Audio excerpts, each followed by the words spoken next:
Kryetari i trupit koordinues Zoran Stanković dhe Ministri i Punës, Punësimit dhe Politikës Sociale Aleksandar Vulin sot kanë vizituar kryqin e Kuç në Bujanos dhe kuzhinën popullore.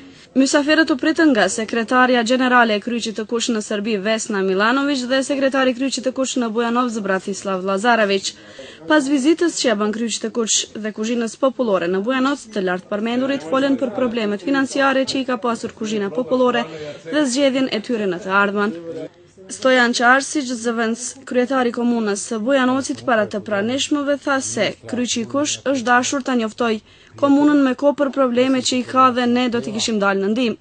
Kurse ministri i punës Vulin tha se përderisa ekziston qeveria e Serbisë, askush nuk do të mbetet pa kafshat buke. Ndërsa kryetari i trupit koordinues Stanković në konferencë për media tha se kur i kanë munguar mjete kryqit të Kuç, administrata lokale e Bujanocit i ka dalë në ndihmë dhe i ka ndarë 800.000 dinar.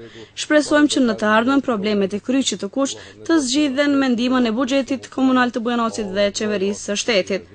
Ndërsa sekretari i kryqit të Kuç në Bujanovc, Lazarević, mysafirët i njoftojnë me funksionimin e kryqit të Kuç dhe kuzhinës popullore me shpresë që kryqi i Kuç do të vazhdojë të funksionojë edhe në të ardhmen.